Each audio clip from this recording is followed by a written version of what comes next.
Hello, hello, hello. That used to be a British TV comedy called Hello, hello, hello. But anyway, we want to welcome you guys to another edition of our New Jack Swing, not New Jack R&B podcast. Stevie Street, Miss J, and myself. How are you two lovely people doing today? Howdy, pretty good. Okay, okay. Miss J, you've just come back Sunday service, so what? Yes. It was the Bobby Brown Sunday afternoon song that did it for me. Okay. And for those who are tuning in, you might see Stevie's. I've been to a wedding with that song. That's a UK thing, right? For weddings. Yes. Mm-hmm. And then for those it's very much Stevie Street, he's either a wedding cat or what's that horse racing they have in Liverpool Street? Called Aintree, when all the ladies wear hats. Yes, Grand National. I do it for no reason. Yeah, it's a bit. I think it's a bit late, but I'm good. Good evening, all. How are you all doing? Yes, doing well. JL from Atlanta, welcome. Baseline G. Yes, this is an interesting album that we are reviewing today. So, just before we get into the album and all the stuff and what we're going to be doing, it's always good, and I think we haven't done this for a while, any music news, any new releases, any shows, anything to entertain our community about. Anything, Stevie? Well, I've just got back from the States. I don't know if you want me to save that review for when Andrew and VJ come on in a few weeks, but yeah, I went to the Rock the Bells festival. Okay. Yes. Okay. Yes. Okay. Yeah, we could probably. We can probably come back later in the week just to discuss that and really go in depth. Timmy Lee, Miss Savignon, bonjour. Okay, Colin, look at that. Colin has come from. He hadn't seen Colin in forever, but he's Good evening, back Colin. in full effect. Is it Savignon? Mrs. Savignon. I thought it was. Yes, we're gonna have to do another. We're gonna have to do another live and invite the community back on so we. How have you been? How have you been, Nanny? How have you been? Yes, I've been doing fine. Is there a delay? Because if I speak, are you hearing? It does feel there's a delay on your Stevie, end. Is it? Okay. Miss J, are you feeling a delay? No. Mm-hmm. Okay. All right. Okay. So I'm just going to, I'm not sure what's going on, but I'll just exit and come right back. And then as you guys chat. Oh, Damien, new single out. Oh, does he? Is that what he was singing on his Instagram recently? Can you still hear me? Yeah, it's been. I can hear you fine. It was just Namdi that had a delay. He said he was going to exit and come back and to still discuss. Does it sound any better? Any better? Does it sound better? No delay? No delay for me. Yeah. Is there a delay for you, Stevie? I can hear you clearly. I think there's a tiny bit of a dropout, but it doesn't matter, Namdi, seriously. Okay. That is fine. Stevie, you were saying about Damien Hall. Yeah, he's got a new single out.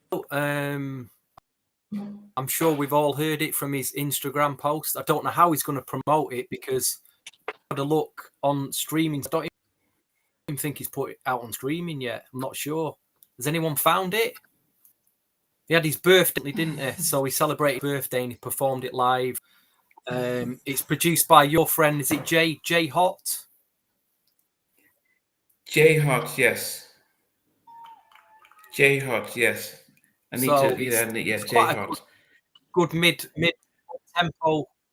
up tempo R&B track. There's a vocoder in it. I think fans of 90s R&B will really like it. And Damien can sing. He's underrated, very underrated vocally. Right. I think overshadowed by brother. So we never really got to hear him apart from his solo album. So injustice. That's an injustice. Yeah, it's definitely injustice. Miss Seven, you were saying that Homer Simpson has a cover Aaron Hall's "I Miss You" with a video. I'm just checking that out if I haven't seen that. But anyway, definitely an injustice. But it's good to see Damien. He's had this interview talking about his background, his life, and missing out on those opportunities. And yes, definitely would be good to be able to hear his new music. Okay. Deric from Minneapolis, welcome, welcome, welcome. All right, so on to the Bobby Forever album. Now, I wanted to read off what I read on Wikipedia, and it says that the album was recorded when Bobby Brown left New Edition's Home Again tour. I'm glad I was on that. I went to the tour. I got in early, so before he went AWOL, I got to see him with the guys. But prior to the reunion, he was supposed to play Powerline, but that role went to Tevin Campbell. That doesn't surprise me. Anyway, the album was originally entitled Bobby 2 and was supposed to be produced by Teddy Riley, P. Diddy, R. Kelly, Jimmy Jam, and Terry Lewis. And what we got were Tim and Bob, Deric DOA Allen, and who's the other person here? Gerard Bellichu. I don't know where I've seen his name before. And Derek Grant. He's done a lot of stuff in the now. He's done a lot of stuff. Okay. I thought it said the Powerline thing was a rumor and it wasn't true in Wikipedia. That's what I thought I read. No, yeah, it's just a rumor out there. No one's going to confirm or deny it. But I mean, when you think of an album that I can believe that MCA after the Bobby album would have gone for those big hitters. But did it seem a disappointment when we saw the album and the producers that were involved compared to his previous two albums that really had LA and Babyface and Teddy doing the bulk of the album, and then no LA and Babyface and no Teddy Riley on this album? Miss J, I'll start with you. What are your thoughts? Yes, it was a disappointment for me. Yes, because you can't go. I remember him having an interview saying that we don't need Babyface in LA to do a hit. I remember him being real cocky about it, and I was like, okay, let's see. And, well, I think he was wrong. I love that little Babyface, and they were needed. Teddy Riley too. We needed Teddy. Hey man, what about you, Stevie? What did you think of an album without Teddy and Babyface, or even Jimmy and Terry and Diddy and R. Kelly? You've got to think of the year it came out, which was 1997. And I keep saying this about that year specifically. I always felt there was a change in R&B in 97. I didn't feel that year was the same. We'd had from 1990 right up to 96. It was just an amazing run year after year. And don't get me wrong, there was some great stuff in 97. But I think even neo soul was taking a little bit of a grip then. And I think hip hop was highly influencing R&B by then. I don't think LA and Babyface in 97 were the thing. Maybe Teddy Riley after No Diggity. Jam and Luke, they still had a sound, but I think they could have got other producers on, like, I don't know, Dark Child, Timbaland, any of the Bad Boy crew that were producing for Buffy. I just remember the album came out of nowhere for me. There didn't seem to be any pre-lead up to it saying Bobby Brown's got a new album. It just came out. And I don't think people were ready for a Bobby Brown album. You know, I'm trying to think back what was going on back then with Whitney. And there was a lot of negative press about Bobby. There was, I don't know, people were blaming Bobby for the way Whitney was at that time. That's what I do remember. So when this album dropped, I feel this album was too well received all, which is a shame.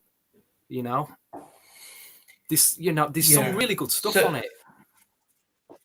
As we'll go through it. Yeah. No, you're right. I think you have to remember in '97. So the Home Again album, so that was a New Edition reunion album, which was pretty good, came out in '96.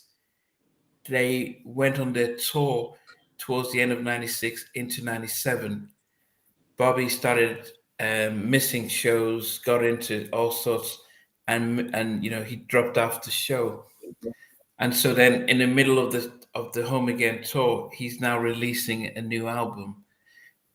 And then also, he had those performances on Saturday Night Live and others as well. So, and then to think about it, I think Teddy was very upset with how his tracks were used on the Bobby album. He did the bulk of the work, but his album singles were third and fourth to come out. And even his fifth single was a remake by L.A. Reid. So he felt like he invested a lot and didn't get enough out of it. If we think about the music that came out in '97, my favorite Mary album, Share My World, came out in '97. Okay, we had Erykah Badu, we had Janet's Velvet Rope, but we had John B's Cool and Lax, which had They Don't Know. Okay, Casey and JoJo, but we had SWV's Release Some Tension. Joe's All That I Am, which we reviewed 2 weeks ago, came out in '97. Boyz II Men's Evolution, Next, with Rated Next. Usher's My Way album. What a contrast between what Usher did with My Way and what Bobby did with this album.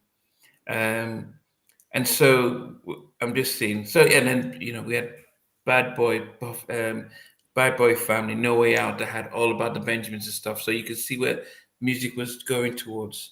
Missy Elliott came out. Jagged Edge came out.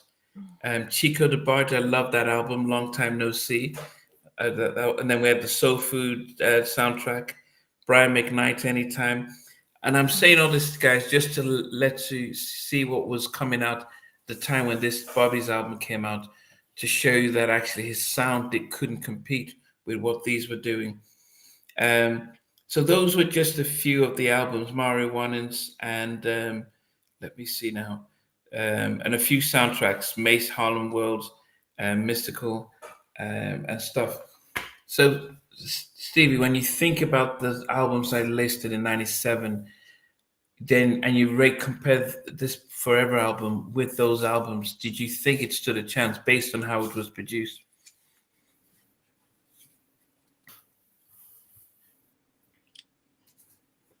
Is he not hearing you? Oh. It looks like Steve. Are you still there? Okay. Well, So, he might. Yeah, you think about it, Miss J. What are your thoughts? I mean, 97. So those are the albums. No, they were still making good music, and I'm sorry, he left one of the best songs off of the album. Remember, I was telling you. You said you don't remember this, but oh dear, I can't. I unfortunately, I heard him. Jay froze. Okay. Froze. Okay, it felt like you froze, Stevie. Yeah. Are you back? So I froze. So Who's actually freezing here? Yeah. It's you. Yeah, Dio, you mentioned Zarnay. Yes, Zarnay and Mariah Carey's Butterfly came out in '97. Yes. So, So, Miss J, you were saying, hey, Joseph, Joseph didn't think the album got a lot of promotion. Stevie looks like he's come from vacation. Remember, one of the best songs to me was left off the album. Remember, I was telling you that you said you went to the concert, but I saw him there. I have it queued up on YouTube. When he was on the Home Again tour, he mentioned having a new album coming out, and he sang a song called Outstanding that sampled the Gap Band music, and it was a great song. If he would have just put that out and had more songs like that, it would have been great. But he left it off. It's an amazing song. Amazing song. It fit right in with the time. But no, I don't understand what happened to it. The only thing I can find it on is YouTube in a clip from a Home Again tour. Okay. No, I didn't hear that one. Are you back, Stevie? He's still frozen. Do the robot, Stevie. You can hear us. Yeah, we've just Can heard you you hear me? now, but is there a coincidence that you just got a new camera and it just seems as if there's a lag tonight for the first time? And he's frozen again. Let me come back in. I'll drop moving. out. I come back in. Yeah, and maybe without the camera, maybe see what happens. Go back to your old school. He is lagging. He's lagging. Yeah, he is lagging. Yeah. Marco, the whole album. Okay. Let me come back. So, guys, I would say that for this Forever album, I would say that when I listened to it the very first time, I'm like unimpressed. But if you listen to it That's true. continuously, it's almost like, okay, you can feel what's going on and you can get into it. But but if you stop listening to it for a couple of weeks and you start again, yes, it can have its okay. Hopeful saying did they clear the sample? So that could be right. I was wondering, did they clear it because it's not mentioned anywhere. I want to play. Is it okay if I play it? Or no? No, it won't work. It's on YouTube though. It's on YouTube. Okay. Yes. Yeah, Blood on the Dance Floor. I mean, there are elements of Blood on the Dance Floor that I did like, but this Bobby album, as I said, the main video we saw was Feelin Inside, with Whitney, and it wasn't a strong enough song for Bobby Brown, and I don't know if I guess, guys, this was Bobby married and all the stuff that was happening was coming out, and I don't know if that distracted us from the music, and we were just thinking about the soap opera, which was Bobby and Whitney at the time. So that is something to think about. So you think that the drama at the time would have affected Bobby's album and not Whitney? Because Whitney came out with The Preacher's Wife around that time. Yeah, but she was. Yeah, but she was. But the difference with Whitney was that Clive Davis was always able to make good music. Okay. He was always able to make good music for Whitney. Now, if you saw my interview with Showshock from Showshock and Colin, and he talks about how they were trying to make Heartbreak Hotel. That Whitney was just in a bad state. And it took her listening to Faith and Kelly Price that almost as she woke up and says, okay, I need to get my act together. So you could see that she was not in a great state. Colin says the up-tempo songs were so poor that they to what they were used to. Adam, yes. Yeah, at the end, you guys can rate the album. Yeah. Wait, was it better than King of Stage? Yeah, yes. Yeah, King of Stage, this album. Yeah, those are the two least. Yeah, but I would say, Joseph, the King of Stage still had Girlfriend. And I think that's a more enduring song than any song on this album. Anyone will hear Girlfriend and still say, okay, that's a jam compared to this album. So this album I don't think it has a song that would be considered a classic from a Bobby Brown classic. But anyway, Stevie, are you back? I hope so. I've lowered the resolution. The definition. Lowered the definition of it to see if it works. Okay. Well, for now it looks better and stuff. Joseph was asking, do you think the Forever album was better than King of Stage? Yes. Okay. That King of Stage, King of Stage had Girl Next Door and Girl Next Door. It had two memorable tracks, but I don't know if it could, if those were enough to save that album. King of Stage. That was so hard. I don't even know how I managed to finish that album. But anyway,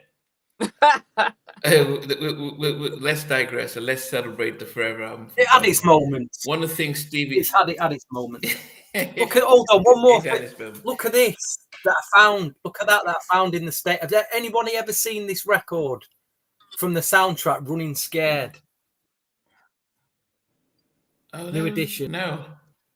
I've never seen this before. Look at that. That is a thing of beauty, that. But it's only got what is running? I don't even know what four of the members on the picture. Oh wow! What is? Oh, Bobby must have left by then. Okay. Yeah. So what was the song? 1986. It is. Once in a Lifetime Groove. It's a really good record as well. It's on the Running Scared soundtrack that had Michael McDonald on it. Keep forgetting. I keep forgetting. Yeah. I've never seen the film. I've never seen. The film was Billy Crystal and Gregory Hines. Yeah. Oh, okay. Gregory they were Hines, police officers. Yeah, it was a good film. Yeah, but it was an old film. Yeah. They put that song on a compilation. Sealed copy. Sealed cassette tape of Truth. That's my attitude. You found that? Again. I don't even buy cassettes, but that is a thing of beauty. I had to have that. There was 3 copies. There was 3 copies as well, and the lady said we got them last week.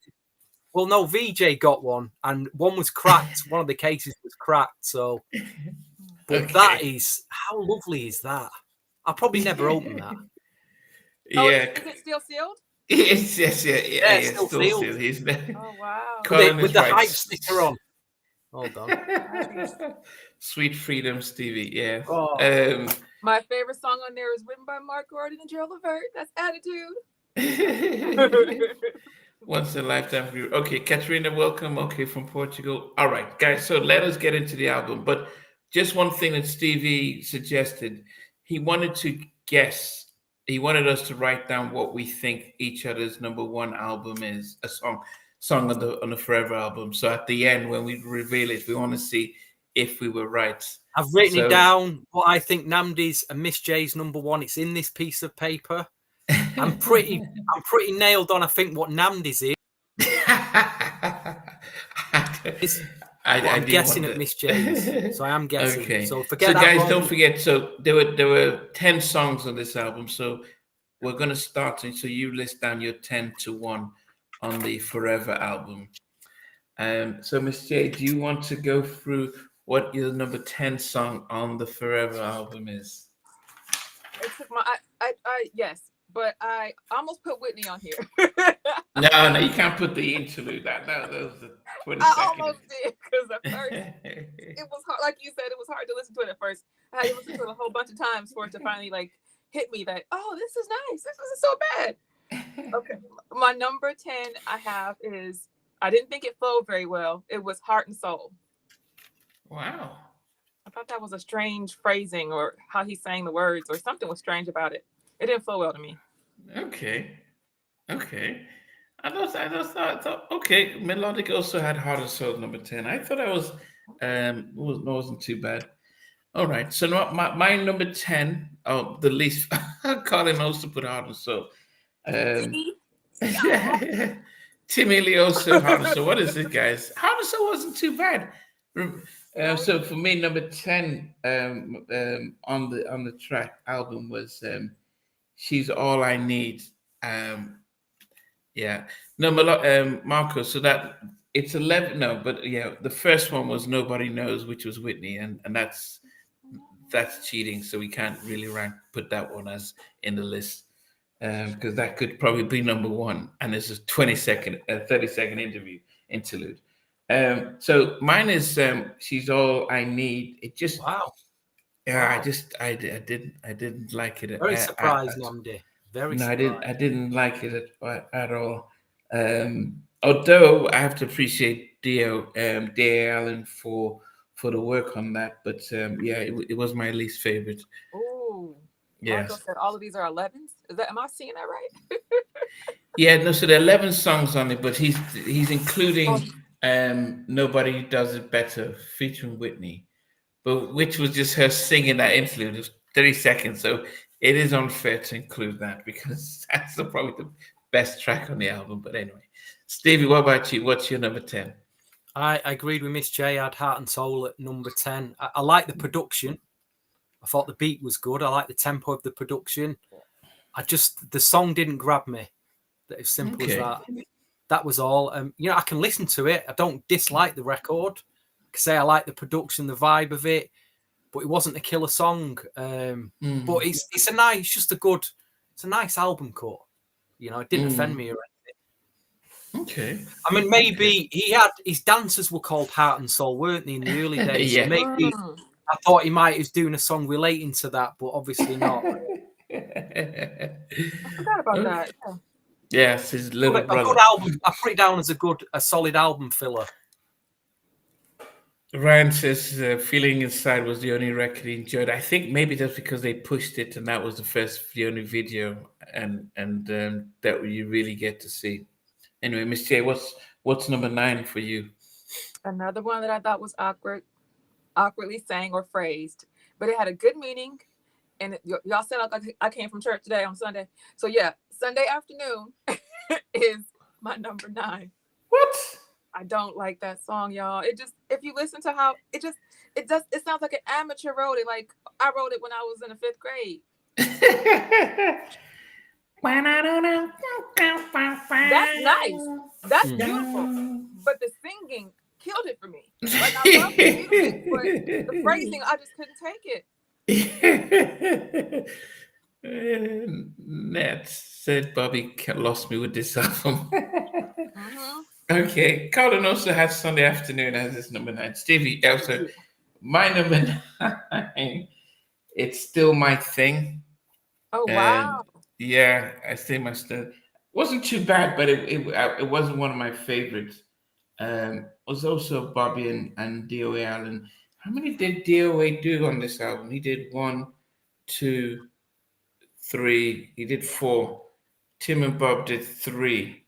And then Gerald did the others. So he said the lyrics were terrible. Yes, they were. So it's Still My Thing is my number 9. But yeah. But it wasn't, yeah. I think between 9 and 8 and 6, they were all similar. Anyway. It's still my thing. At least it was catchy. It's still my thing. It was catchy. It's still I want to yeah. It had the little rap stuff in there, but that's number 9 for me. Let me see what's 8. Yes. Okay, Stevie. I went for similar to Heart and Soul, another up-tempo track that again had a good production, but I just didn't feel the song just was strong enough, and that's Give It Up. So I got Give It Up at number 9. Wow. I think it's produced by Bobby and his brother Tommy. It's saying here. Give It Up was produced by Bobby, but it was that Gerald as well. Yeah. Like I say, I like the production. I'll tell you what I like about this CD cover. There's loads of really good photographs as well. If anyone's not got the CD, it's a really nice booklet. I think they obviously spent a bit of money on the photography because there's lots of it. Got lots of pictures of him. So if you've not got it, if you see it for a couple of pounds in a shop, just buy it. Okay. Nobody needs a cup holder.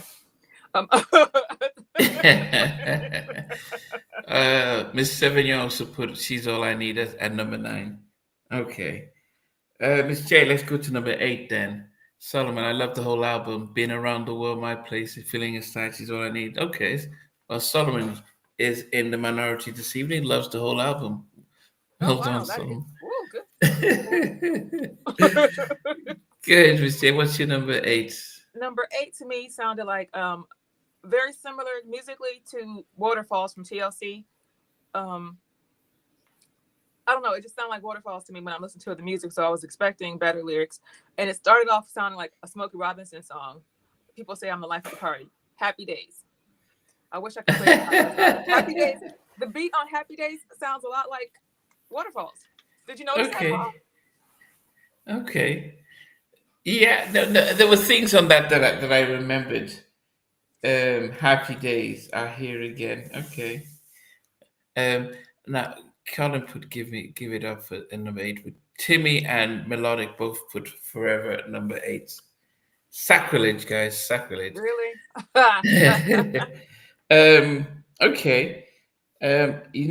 I had for my number 8, Happy Days. Now, there's a line in the lyric that that Bobby wrote. Nothing from nothing equals nothing. Do you know where that came from? That's a song, right? Yeah, from what song did he sing that? Nothing leaves nothing. Gotta have something if you want to be with me. I don't know who sings that song, but I know No. So it was his lyric he wrote in We've Got Something in Common. Oh. Okay. Nothing from nothing equals nothing. So he took the same type of line. It is from We've Got Something in Common. So I can imagine him when he was sitting there and Bobby writing, and he's like, oh, yeah, I'm gonna put this down there. Nothing from nothing equals something. Nothing from nothing equals nothing. It makes sense. No, and it's that's still from another song, though. Yeah, but it's the lyric he had from that. It's the lyric he had from that. But that was my that was definitely my number 8 from there. I'm just trying to. Yeah, I'm just trying. Yeah, it's Happy Days are here again. Bobby, and I'm just trying to see where. But I was listening to it and feeling, definitely feeling that, man, this album definitely needed, just needed. Well, yes, it needed Babyface. It needed some heavy listing from Teddy. Unfortunately, we didn't get it from that. Anyway, Stevie, what about you? Out of like the 3 kind of clubby up tempo tracks, I thought production wise, this track had the funk. It was my favorite production. I think what it lacked was the energy of, say, a My Prerogative or an Every Little Step. I mean, he's on this song. He's letting people know he's still out there. It's still his thing.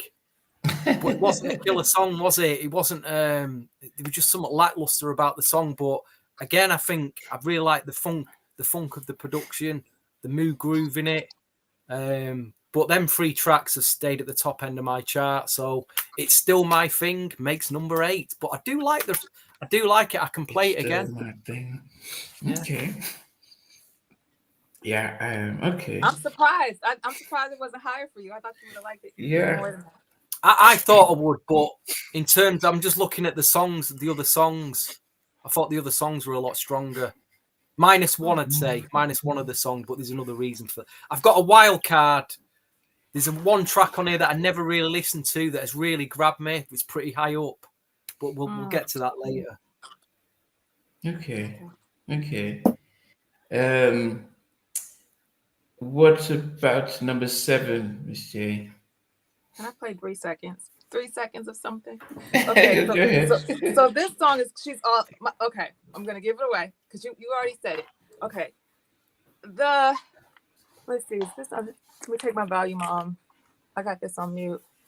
You still have one from Billy Preston. Okay. Okay, so this song for me, I felt like the first 3 seconds of it were.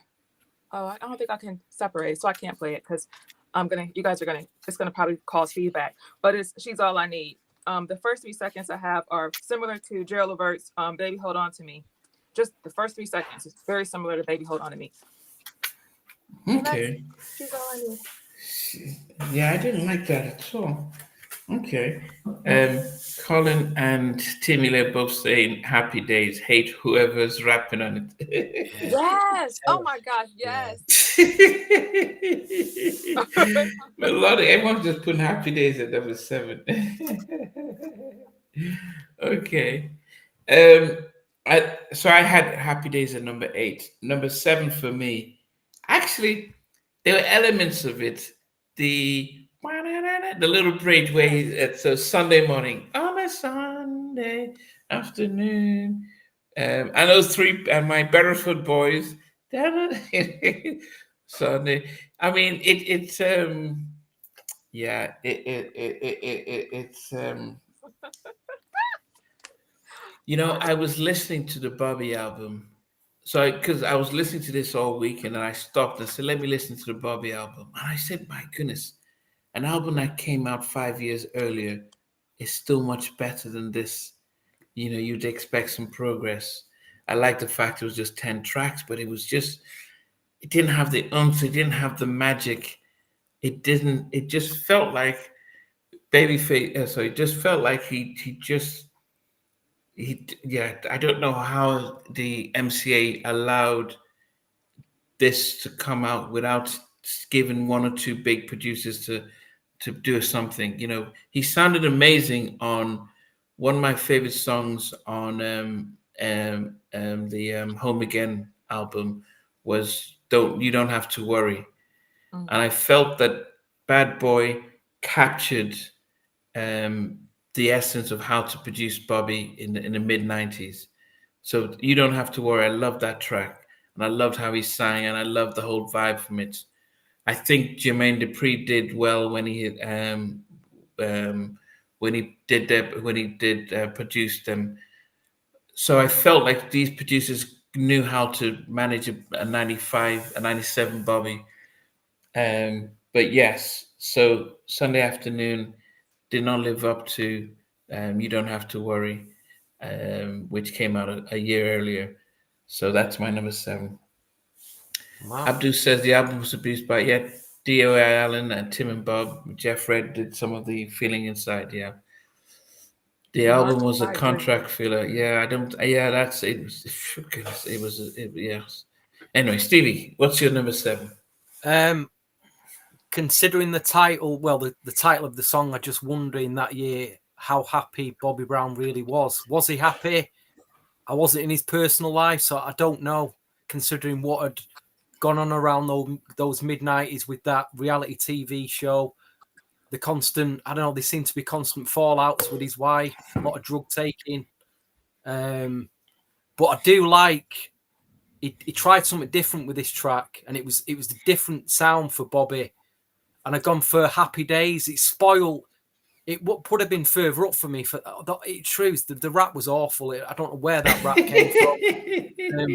Is it? Hold on. Let me just see who's rapping on this, because it might actually especially for 97 when you had 50 and Ja Rule, you had all Mason, had all these people around. Rap by Irvin Fomar. I've never heard of him since. Has anyone heard of Irvin Fomar since he did his 16 bars on this record? I don't think so. He should have gone from the BB bar. Horrible. He probably got a nice little check for that rap and rode off into the sunset. What about his the vibe of the song is nice. Yeah. I think the vibe of the track, Happy Days, is a good vibe to it. It has got like an Atlanta like deep south kind of R&B vibe to it. If he was cruising around that area at the time, probably makes perfect sense. But again, I could actually get my editing machine out, take the rap out, do a rapless version, and that'd be right then. That'd be right. It sounded like they were trying to go for the male version of Waterfalls, because you know how Lisa comes in and raps, and I just no. It's not a bad thing, because that was a big hit. That was a big hit, wasn't it? Waterfalls. Yeah, it flowed well though. This one didn't. I wasn't a fan of Waterfalls, I'll be honest. I wasn't a big fan of Waterfalls, but if I was in Atlanta at the time, it would have made more sense, I think. Yes. Anyway, I don't want to get controversial, but I wasn't. Yeah, that was not one of my favorite tracks when that came out. It felt depressed. Maybe the video, but it felt depressing, sounded depressing. So, I mean, certain sounds make more sense in the area that it's from, and I think, like say, Oasis are from Manchester. You know, I'm not a fan of Oasis, but I can understand why a lot of Mancunians love Oasis. Whereas I don't know, when there was the Jermaine Dupri So Deaf bass sound, which came out of Miami, then filtered over into the South. I mean, I remember being over there in the 90s, and I wasn't a fan of that sound until I heard it over there, and it just made more sense. You know, like Outkast, they weren't a fan of them, but again, being over there, that deep south sound just it's sunny. You know, the places that I'm looking at fit with the actual sound. So, yeah. Yeah. B Print was saying MCA wanted to capitalize on the Home Again albums. Also, Bobby fell out with the group again. Yeah, I mean, I think, who was it that mentioned this? Marco talked about the movie, and if you get to watch the Bobby movie, it does fill us in with a lot of stuff that and kind of makes sense of where he was at and stuff. At this time around, corporates were buying up record labels. Yeah, but MCA was still there, still putting out a few albums, but just Bobby was just not in a great place, and I don't know how he did this album. Anyway, Miss J, number 6 for you. Number 6. I chose. At first, I hated the song when I first listened to it, but somehow it made it because of the "I don't want nobody else, baby." That is Around the World. It kind of reminded me of like 702 when they sang "I don't really want to go." That part. That's what this. Okay. That part of the song, and so that I've been around the world. I've seen a lot of. Seen a lot of girls. Yeah. Okay. He only wanted her. Yeah. Okay. So that's your first Tim and Bob track at number 6. Colin had "She's All I Need." Timmy and Melodic both put "Sunday Afternoon." I don't know if you guys are sharing the same list. Cocaine's a hell of a drug. Number 6 for me was, his song in honor of his 2 former dancers, Heart and Soul, "Get Busy." Give me Heart and Soul. I thought wasn't too bad. Really? It wasn't. I felt. I in my head now I'm singing "Heart and Soul, Get Busy." What was that? That was from his tour. But I thought Heart and Soul wasn't too bad. It had some good stuff in there. Stevie, what did you get down for your number 6? I felt these two songs on the album lyrically that completely relate to him and are completely believable about his life. This is one of them, and it's at number 6, and it's been around the world. Has he been around the world by 1996? Yeah, he has. He's been around. Yes. Had he seen many ladies? Yep, he probably has. Is he now happy that he's found the person that he's with, Whitney? Probably, yeah. I can believe that. At the time he's dating probably one of the greatest female R&B singers of all time. So he's been around the world, he's seen ladies, and now he's found his lady. That's you can believe what he's singing about there. I think the snare beat, the production in the track, the snare beat's a bit too heavy now. So I'm being really geeky there, but I do like the record. I do like the track. It was a 6-7 out of song for me, 6.5, 7. Not an absolute, but I like the vibe. But I do believe what he's singing about. So it's number 6 as well. He did all that. Yeah. He's been he did get to list all his kids towards the end of on a Sunday afternoon. So he had been around the world. Okay, let's say we're going to the top 5 now. Hey, Tim Beats, welcome. Cyber Entertainment, what's up? Only because it's catchy. Because this was, I believe somebody in the comments was when they said they're all 11s. I think they meant they were not on the top 10 list. That's what I think. Yeah, I put "Just Give Me Your Love, Give It Up" on here for number 5, only because it's catchy. Okay. There's not much else I can say about these songs. This song. Okay. Yes, okay, Colin had Still My Thing. Being Around World with Timmy. So Timmy, yes. She's All I Need. So Shy Boy said he engineered the album. Stevie, do you have in the comment the credit to engineer the album? The Shy Boy Entertainment said Let me have a look. It said mastered by Tom Coyne. That's mastering, though. I don't know. Do you credit mastering as engineering? No, it should have recording engineer and mixing.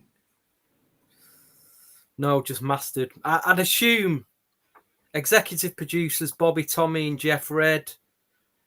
Did he mix the album, though? Did Tom Coyne mix the album? I'm not so sure. Maybe he left it to the producers. Yeah, Shyboy, which tracks did you engineer? Still My Thing. I thought it would be never released. I look it up. Okay. Anyway, so number 5 for me. Yeah, so number 5 for me was I guess going through these tracks. Bam, bam, bam, bam, bam. Bam, bam, bam, bam, bam. So Sean Davis recorded and mixed. Can you see him on there? He mastered it.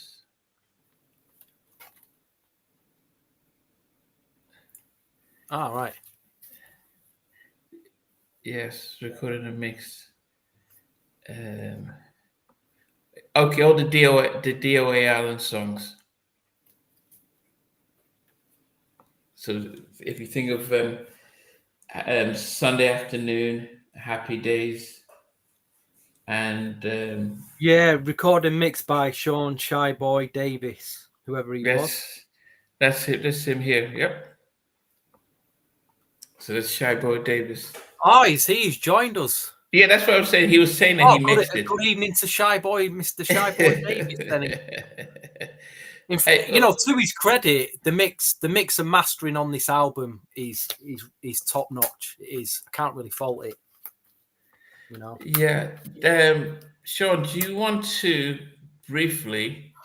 Do you want to come on and just tell us what it was like if you were in the studio with Bobby during this time? Because it would be interesting. So if you just want to quickly come in and talk to us briefly, what it was like recording Bobby at this time, because I forgot to ask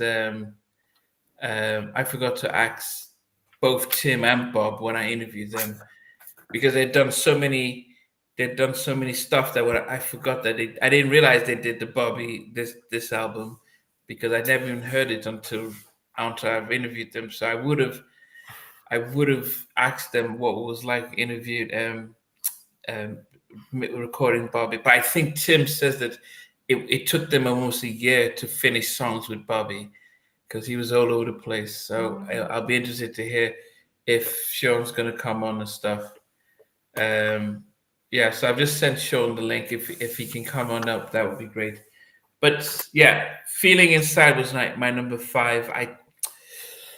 I think at the beginning I thought, okay, that would be that wouldn't have been a bad track, but it just didn't have the staying power, and there was a lot more that we expected from Bobby, especially as a lead single and stuff.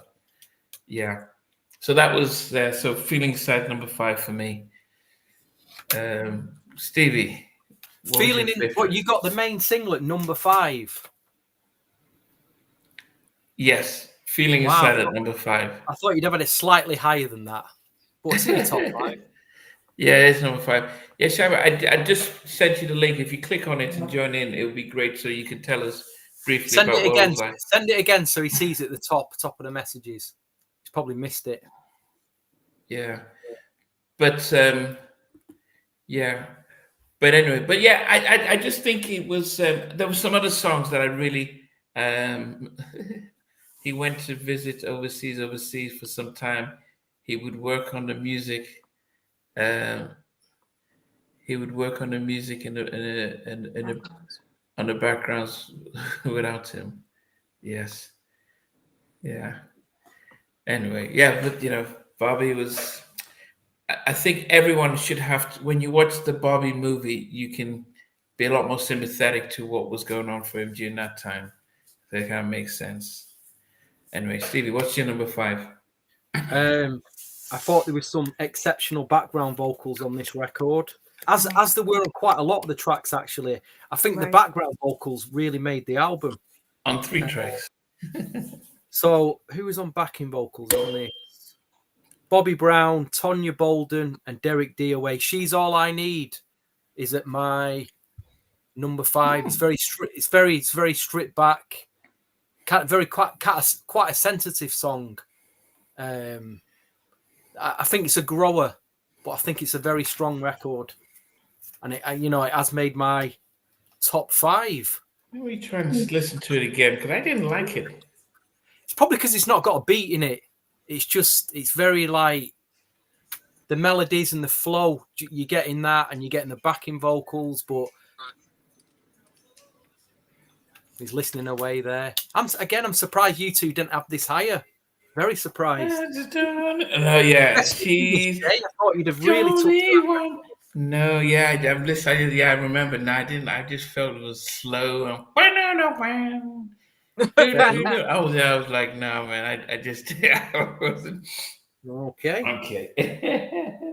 John and I got Okay. Okay. So that's your number 5. Nambi, were you just listening to that song from the very beginning?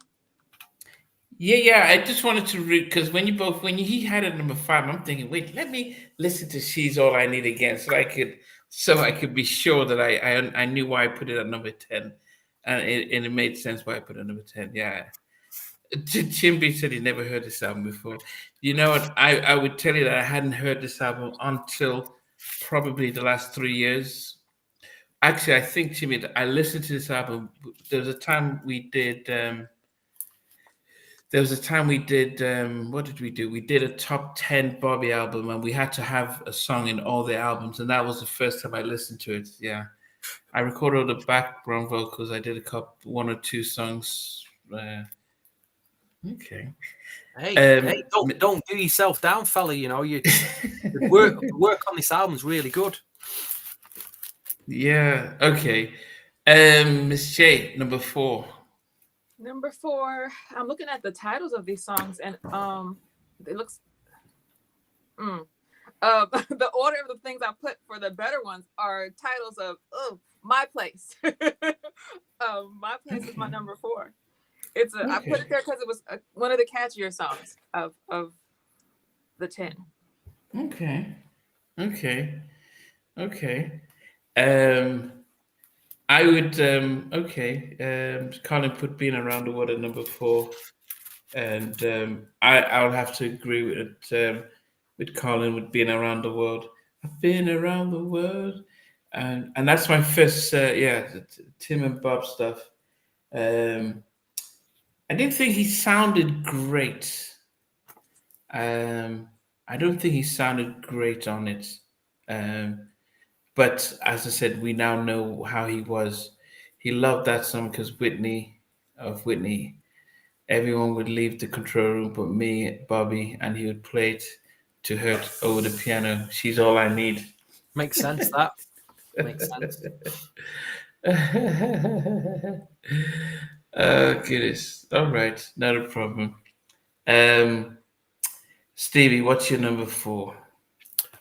Just a shameless plug for my YouTube channel.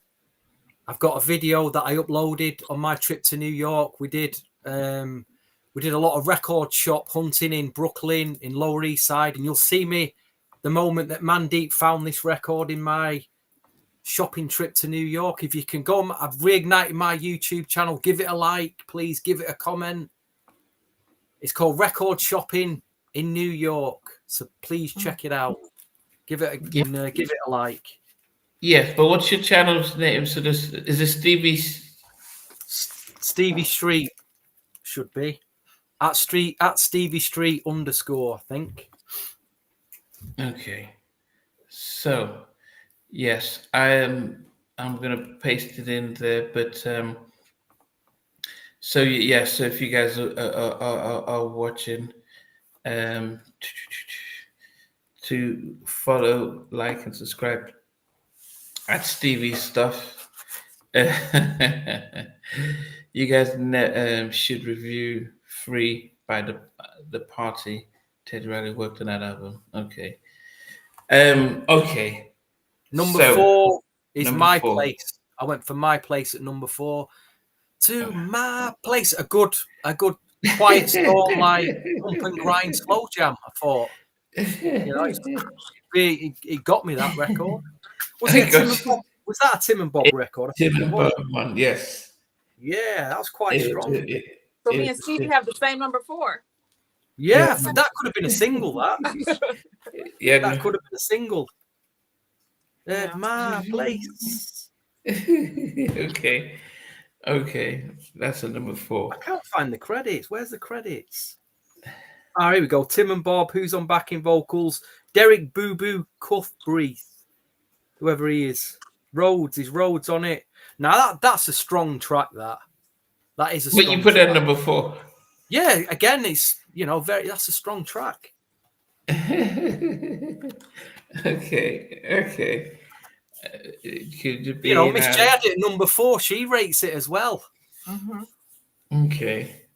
So 9th place is nice, yes. So I would think, by the time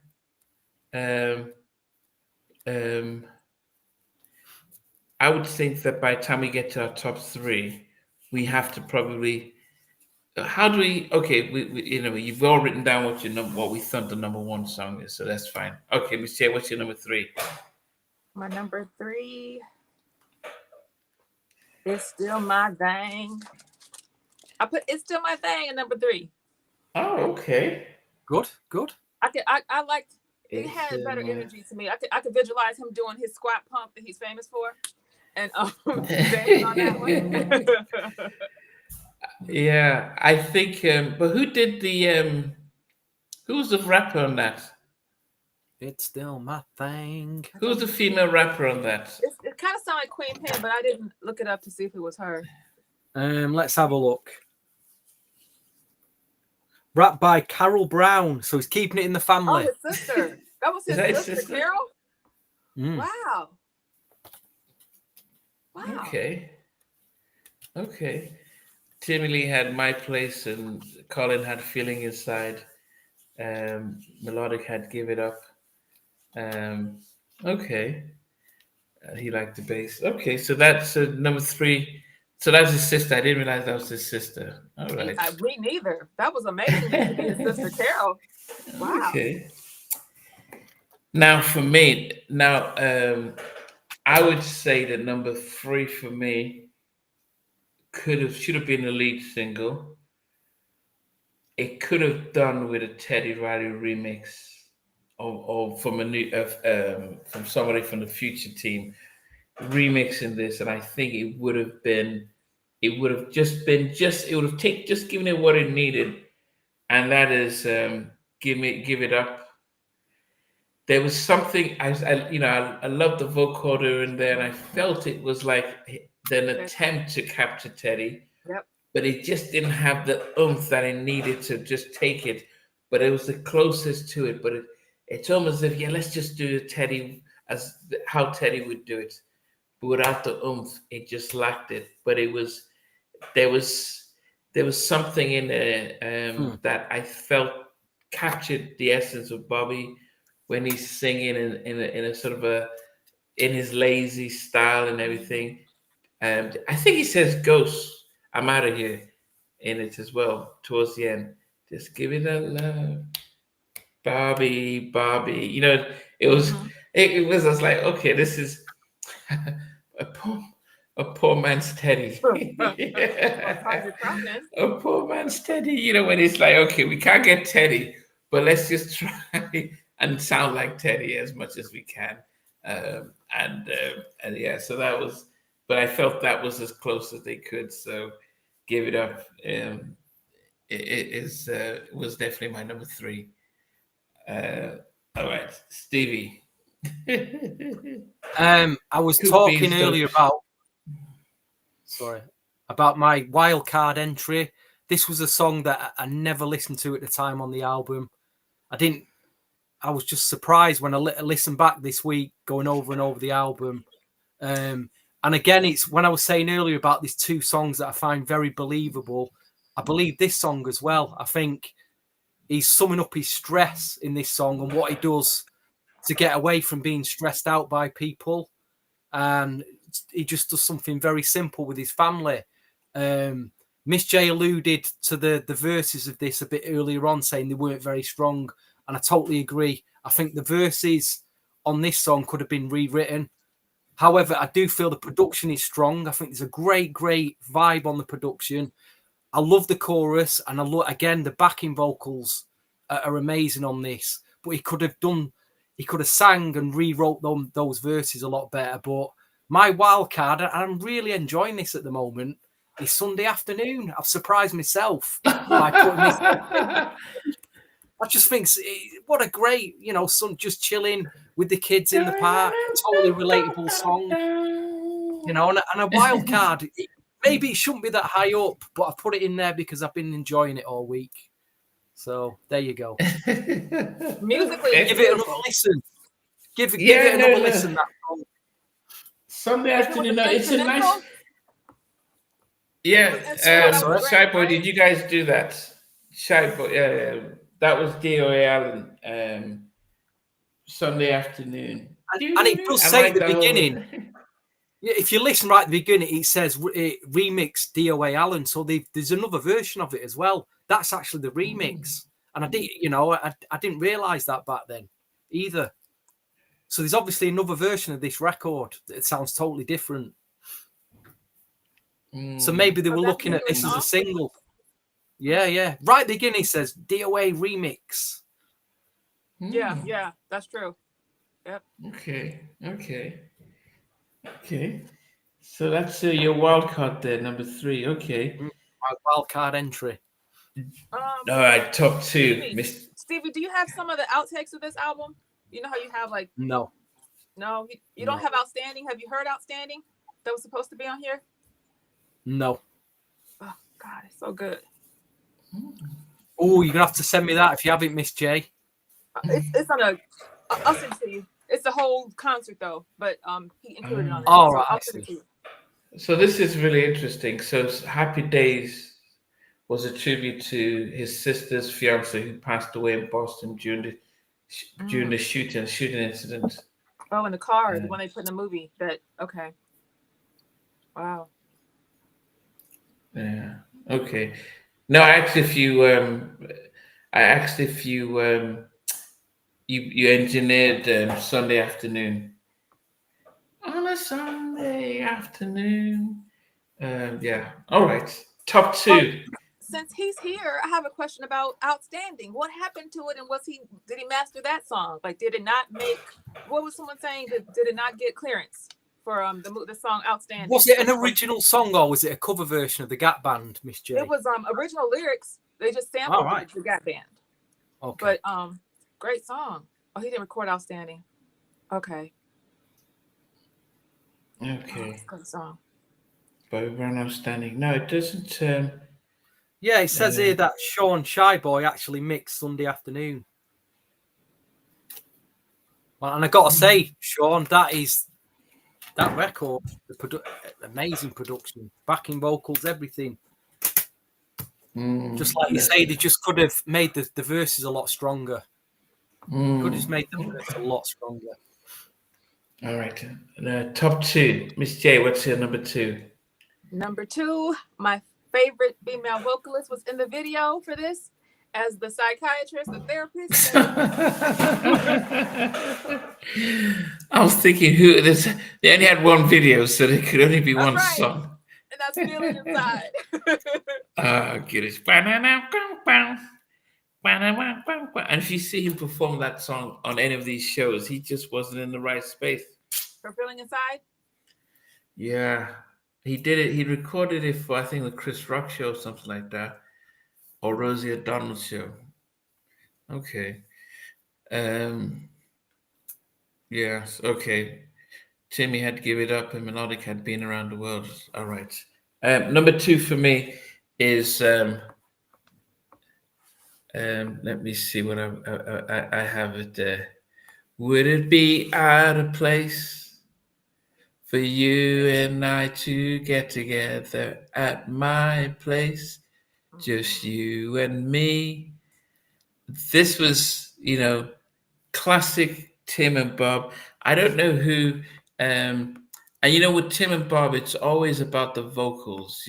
Think about all the tracks they start to do, like They Don't Know, and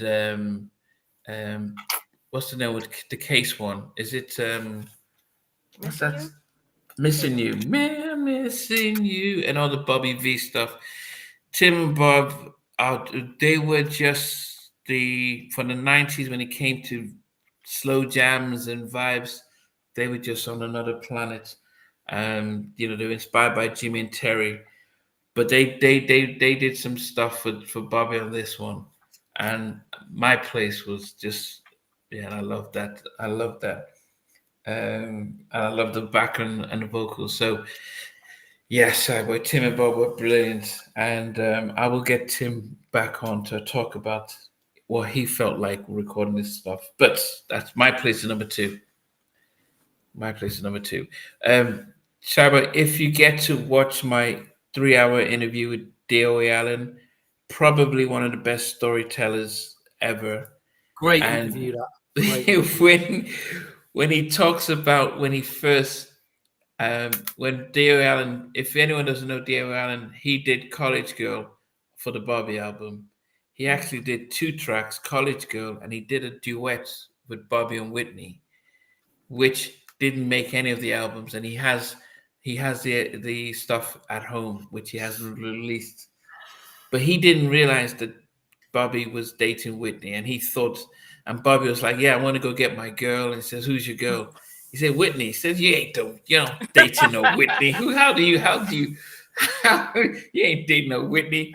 And then when Whitney shows up to record, he was shocked. He said, "Okay, what am I supposed to do?"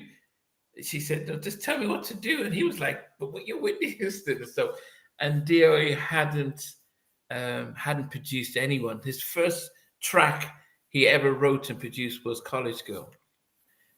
So I implore you guys, if you've not watched the D.O.A. Allen interview, he'll crack you up. But it got emotional when he talked about when he was so poor that they'd walk in the park and look for leftover hot dogs to eat. I mean, yeah. So the whole being on the River Nations tour, that so he all the work he did with Kem and all that stuff. But anyway, I digress. Okay, Shaiba has watched it. He hooked me up. D.O.A. Allen, much respect for him. Okay, I had number 2, My Place. Stevie, what's your number 2? If I was to do a DJ mix now, I could mix this record because it's got a very mid-tempo head bob vibe to it. I could definitely mix this in with New Edition, Hit Me Off, and also Blackstreet, No Diggity, and maybe even that, what's that 2-pack record called around the same year with Aaron Hall on it? Toss It Up. That was it. Toss It Up. Yeah. And I think I'd throw this in at the end of it, but I realised nearly 27 years on, came out in 96. Yeah, nearly 20 odd years on. This sounds great now because the production, what's in the production, there's nothing really dated there's nothing, it has stood the test of time. There's nothing in the beats or the drums that make it sound dated. I like the video as well. I replayed the video. I think the video looks great. I think he looks good in it as well. I was surprised, but Feelin Inside, the single, has made number 2 for me. Wow. Really enjoyed it. It's been yeah. It's great. It's a great single. I wish I'd have played it a bit more back then. I remember I was DJing, warming up in a club at the time, and MCA, the label in the UK, sent out promo vinyl. I've got my promo vinyls of it. I didn't think the remixes were that hot. There was some Marley Marl remix, Mr. Dalvin, but I think the album mix is the strongest mix. And it sounds weird. I wish I'd have played it a bit more now, looking back. Okay. Yeah. So Mr. Dalvin remix wasn't great? I can't really remember the mixes. There's also there's a midnight mix, which is on vinyl, and it's also on a promo CD single. And I bet that's a good mix. I've got a feeling that's more of a Quiet Storm mix, but yeah, Feelin Inside, I think it mixes well with those other mid-tempo like New Edition, Hit Me Off. There was a sound in 96, very similar sound that got played in the clubs, that head bobbing dun, bum, sound. So I think it'd do well with that in a set. I think they definitely aimed when they made that single. I think they were looking at No Diggity and what was the other track I mentioned? Hit Me Off. I think they had that sound in mind. I do think the whole album in general has a 1996 vibe to it, but that's just my opinion. I feel like it was made in 1996. Shy Boy, when was it made? Tell me I'm wrong, please. Tell me I'm wrong. Tell me it was made in 97. So he was saying that It's Still My Thing was another version of My Prerogative and Get Away. Bobby's lyrically and message wise is still my thing. He did say it's my prerogative, right? It's still my thing. He does talk about it's my prerogative. It's just that. It's just the fact that 97 was really just the music was different. Think about what we do, Joe and other stuff. But anyway, Stevie has gone for it's Feeling Inside for number 2. All right, Miss J. Before we get to number 1, let us go through your top 10 before you release your number 1. And I've got mine. I've got my number. Who I think your number 1 is. I think we all have the same thing. But my number 10 is Heart and Soul. 9, Sunday Afternoon. 8, Happy Days. 7, She's All I Need. 6, Around the World. 5, Just Give Me Your Love, or it's called Give It Up. 4, My Place. 3, It's Still My Thing.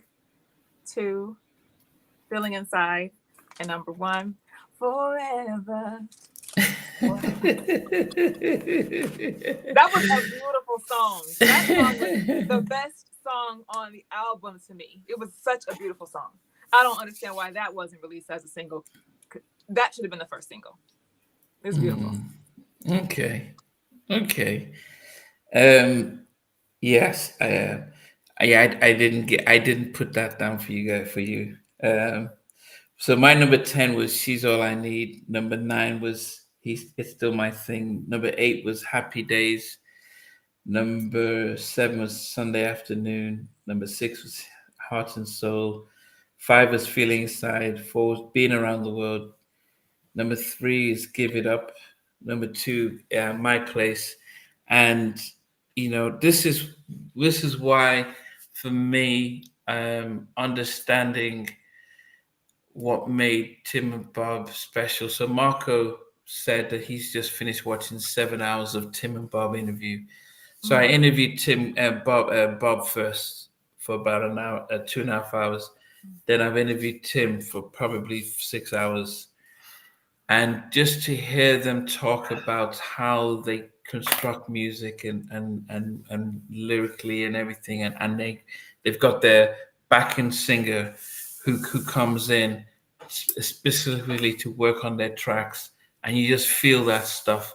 It's almost like they write songs to show vulnerability within men, and that's what I appreciated about them. And so for me, Forever, it's just so tender.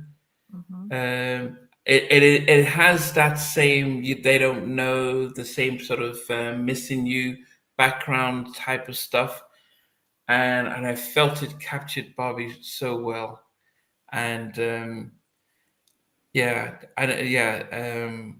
love the song. I could just listen. So for me, the 3 Tim and Bob songs were the best on the album. I think the DOA Allen songs were really fun cookout type of tracks.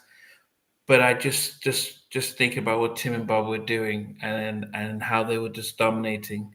So Forever is my number one song on that album.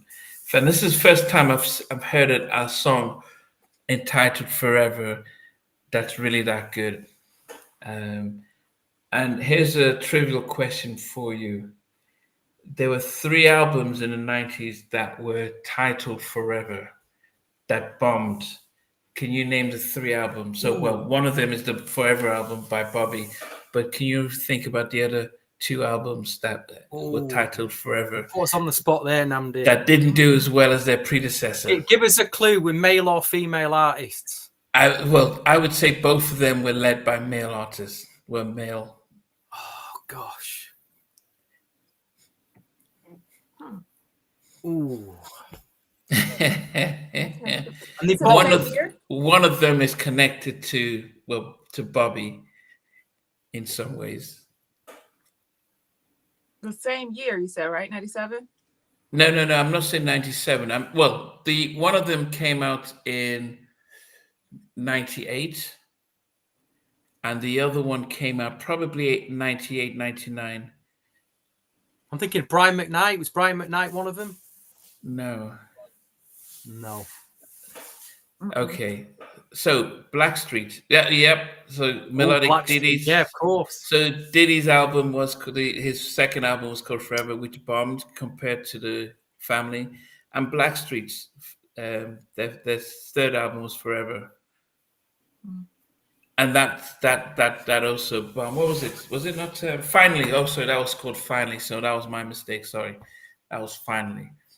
But the Diddy Forever album bombed and stuff like that. So I messed up with the Blackstreet one. Blackstreet was called Finally. But it was one of those like Forever, Finally, and that bombed as well. But anyway, this was my best song I've ever heard called Forever. So Stevie, and unfortunately, Miss J, I thought that you had my place at number 1. So I messed that up. So Stevie, I got you right. I guess you got me right. Okay. Stevie, let's go from 10 to 1, and then we'll see what we both put for you.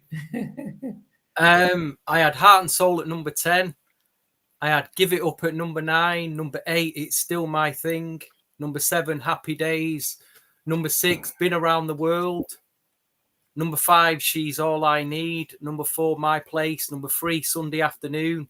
Number 2, Feelin Inside. And my number 1, I think when I listened to it again this week, I felt it this is the start, and it's also got the remnants of To Me As I'm So Into You in it. If you really listen to it, I think this is where they were developing that single, that sound, the way it came in, because we all know that To Me a track is a classic. I think this record is an absolute gem. I think it is the most outstanding track on the album. You know, and it's the one reason you should get this album for this track. But if you do like To Me As I'm So Into You and you've never heard this, you will love this. And we've all got a triple number 1 for a change. So Forever's my number 1. Yes. Yeah. That's rare. It would have been really. Yeah, sorry, Steve. I thought you'd have Give It Up because you sometimes go left field. I thought you'd like Give It Up. I thought you were like, It's Still My Thing. Oh, you put this. Okay, we all see all thoughts. Wow. Yeah. What did you have for us then, Stevie? I had Forever at number 1 for you, Namdi. Miss J. What did I put for Miss J? I may have crossed the line here, Miss J. What did you think I had? I may have crossed the line again, but I had She's All I Need at number 5. Sometimes you got to cross the line. Sometimes you have to. Anyway, Colin says. What did you rate out of 10? The album, Nandi?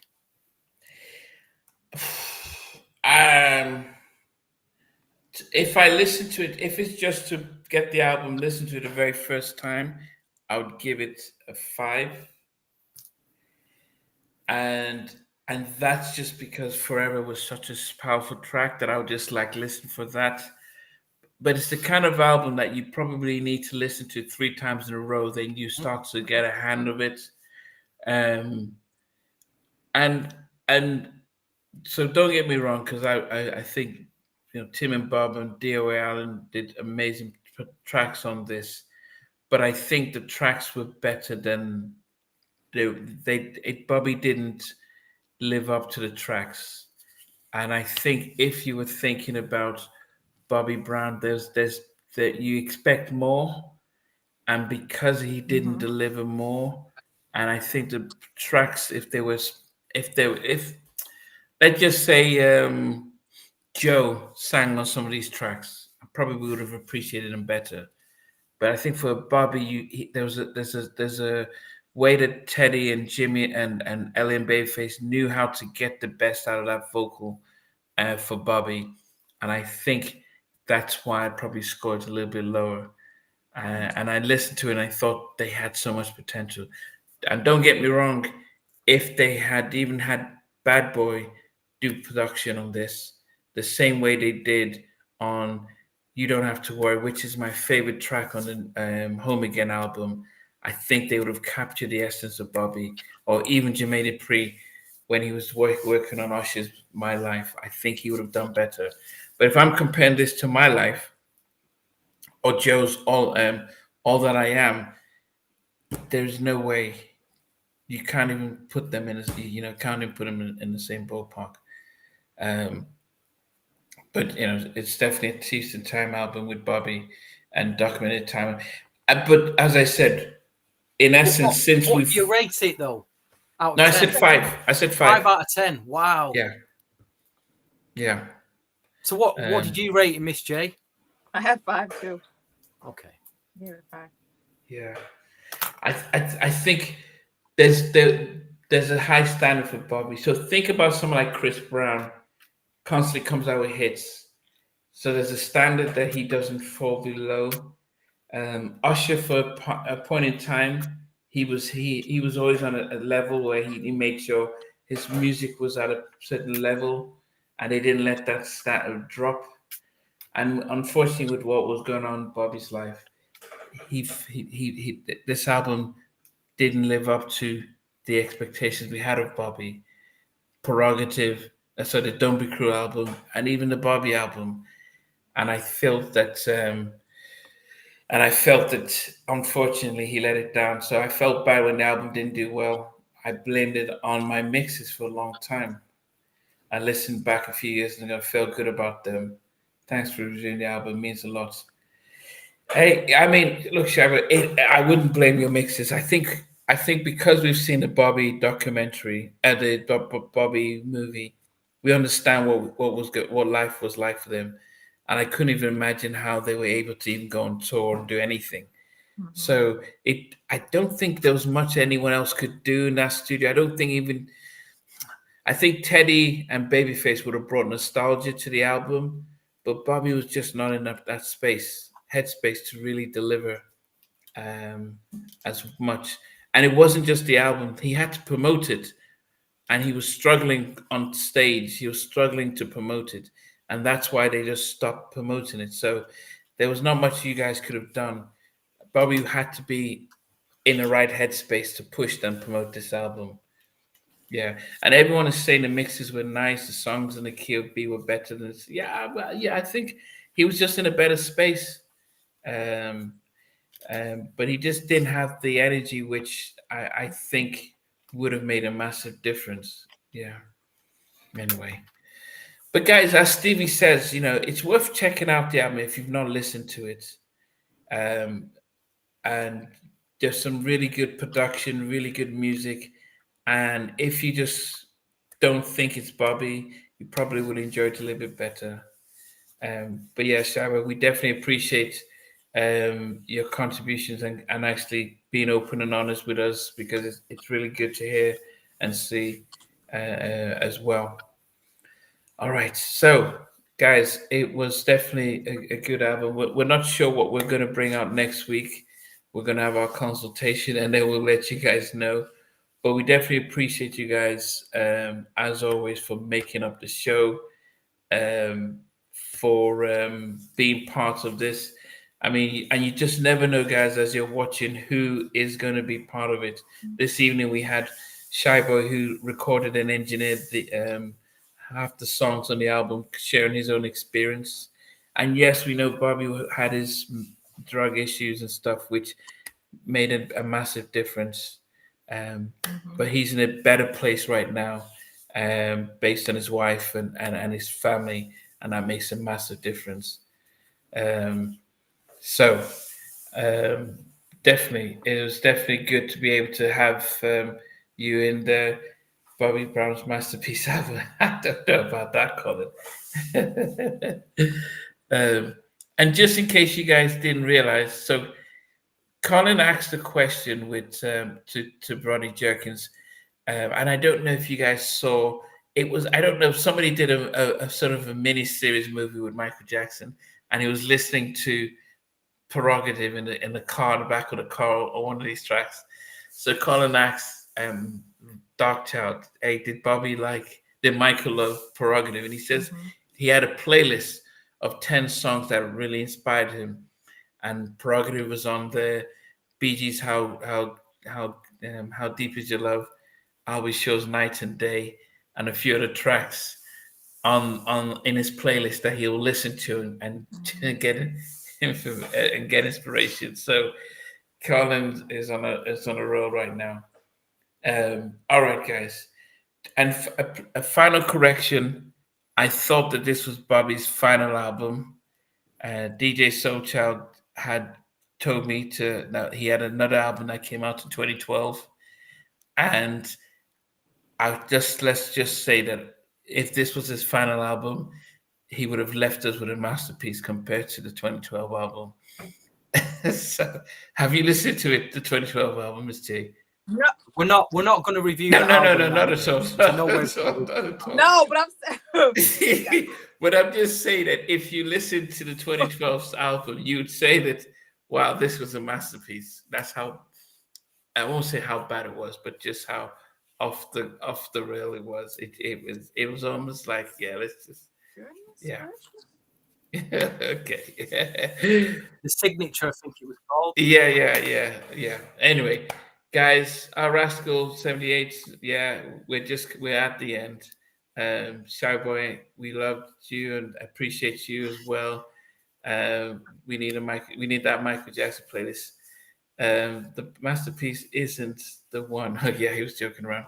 All right, guys. So we will, Miss J, Stevie, and I will confer and let you know what we'll review next week. But for the three of us, we appreciate you guys and we love you guys, and we'll see you guys soon. Take care.